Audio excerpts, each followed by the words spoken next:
Willkommen beim Sägendoktor und einem neuen Video zur MS261CM. Dieses Gerät habe ich gestern in Zahlung genommen. Der Zahlungsnahmegrund war, dass der Kunde eine neue 261er haben wollte und diese hier beim Starten seltsame Geräusche von sich gibt. Ich habe den Schaden noch nicht begutachtet. Wir haben den Pauschalbetrag in Zahlungnahme vereinbart, was für beide Seiten fair war, da der Grund noch unbekannt ist. Wie man sehen kann, hat der Kunde die Sägekette falsch rum montiert. Das fiel mir auch direkt auf. Der Grund war der, dass er vor der Abgabe das Gerät gesäubert hat und die Kette dann wohl irgendwie falsch rum aufgelegt hat. Also ist nicht mein Verschulden und ist auch nicht weiter schlimm. Er hat damit anscheinend nicht gesägt. Aber wir schauen mal nach, wo die seltsamen Geräusche herkommen. Ich werde mal versuchen, das Geräusch aufzunehmen, damit ihr mal seht, worum es hier gehen soll. Also ich versuche die Säge mal nicht zu starten, sondern einfach nur mal das Geräusch zu simulieren. So, vielleicht kann man mal hinhören. Er springt auch noch an, was er nicht soll. Das ist eine CM, die springen eigentlich immer an, wenn nichts defekt ist. Aber vielleicht konnte man ja schon hören, dass es in sich alles ein bisschen hohl klingt. So, kommen wir zurück zur Diagnose. Als erstes werde ich mal eben kurz die Schiene und die Kette demontieren, weil das ja doch ein bisschen störrisch ist, wenn da diese 40 cm Schiene auf dem Arbeitsplatz immer im Weg ist und man das Gerät nicht richtig drehen kann in seiner gewünschten Montageposition.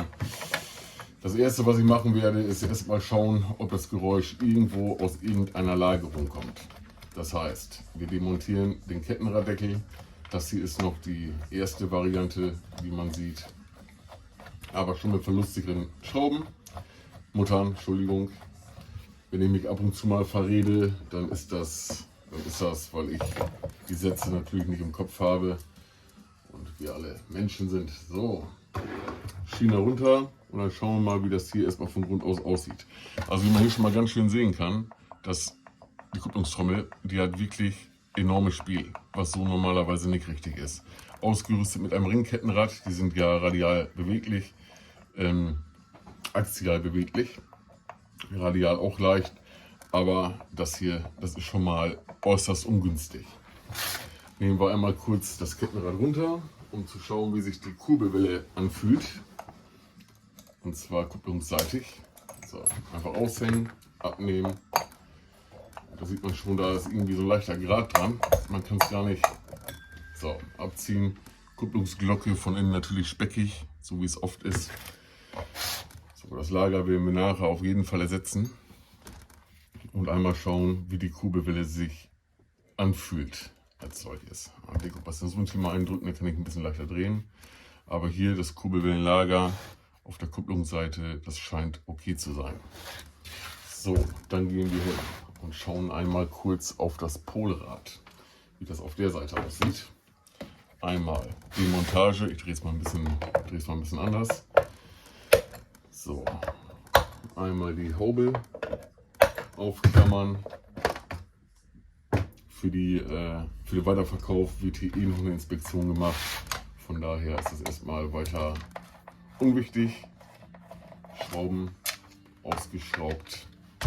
Torx 27, wie bei Stihl üblich. So, das werde ich wahrscheinlich überspringen.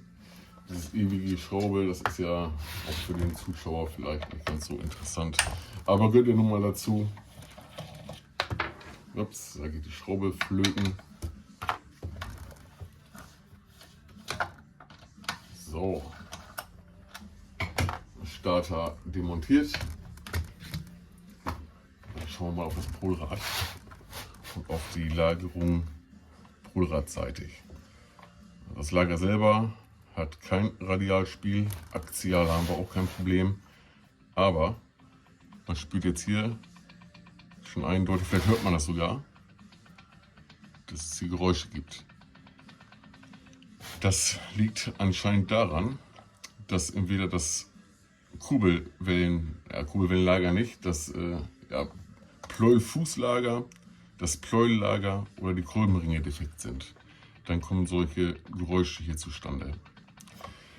Das heißt, wir demontieren den Schalldämpfer und schauen einmal nach, ob der Kolben die Verbindung zum Knäuel spielfrei hat. Das heißt, Schalldämpfer demontieren. Ich habe auch einen Akkuschrauber. Ich weiß gar nicht, warum ich die nicht nutze. Das ist ja für beide Parteien angenehmer. 1, 2, 3, sind gar nicht richtig fest. 4. So, dann schauen wir mal in den Schalldämpfer und schauen mal nach, was dort der Kolben macht, wenn ich am Polrad drehe. So, vielleicht kann man das sehen. Ich hoffe, man kann es sehen. Ansonsten muss ich das mal mit einer Taschenlampe beleuchten. Erstmal schauen wir nach, wie das als solches kolbenseitig aussieht. Und der Kolben hat keinen Fresser, das ist schon mal gut. Hätte mich jetzt auch sehr geärgert, wenn das so gewesen wäre. So, dann drehen wir den Kolben mal so weit, dass man die Kolbenringe sehen kann. So, ein Stück weiter. So, auf dieser Seite. Und jetzt muss ich mal versuchen, ich sehe auch schon was. Muss ich mal versuchen, ob ich das jetzt in sich so hier irgendwie halten kann. Das ist ja, normalerweise müsste ich eine Krake sein mit 8 Armen, dann wäre das einfacher. So, jetzt halten wir es mal fest und jetzt bewegen wir mal das Polrad und wir sehen, dass der Kolben sich bewegt, die Kolbenringe aber stehen bleiben. Das scheint hier ein Problem zu sein mit, jetzt sieht man es deutlich, Kolben bewegt sich und der Kolben mit der Ringnut schlägt eigentlich auf den Kolbenring auf. Das heißt, die Kolbenringe sind entweder zu schmal oder der Schlitz, wo die Kolbenringe eingelassen sind, ist ausgeschlagen. Also eins von den beiden wird es sein. Und das macht hier, wie man sieht, das metallische Geräusch. Jetzt hört man es vielleicht noch mal besser. Und das ist natürlich bei so einem Lastwechsel mit 300 Umdrehungen pro Sekunde ist das nicht unbedingt gut. Kann natürlich auch mal zu einem extremeren Zylinderschaden führen. Des Weiteren schauen wir uns einmal kurz den Starter von innen an. Das schien mir nämlich auch alles ein bisschen ausgeschlagen. Aber wie man hier sieht, ist das hier auch mit stramm, hat das nicht mehr viel zu tun. Also das muss auch auf jeden Fall ersetzt werden. Ja, das ist die Schadensdiagnose. Also Kolbenringe ersetzen und den Starter revidieren. Wer sehen möchte, wie man bei der MS 261 die Kolbenringe wechselt und den Rest der Säge dann instand setzt, der kann beim nächsten Video gerne wieder einschalten. Dazu solltet ihr auf jeden Fall meinen Kanal abonnieren und vielleicht ein Like dalassen, damit ich weiß, ob es gewünscht ist oder nicht. Aber für heute machen wir erstmal hier Schluss. Ersatzteile habe ich gerade schon mal rausgesucht, die habe ich auf Lager. Also alles, was wichtig ist, ist da, brauche ich also nicht nachbestellen. Ja, dann würde ich sagen, bis zum nächsten Mal, euer Sägendoktor.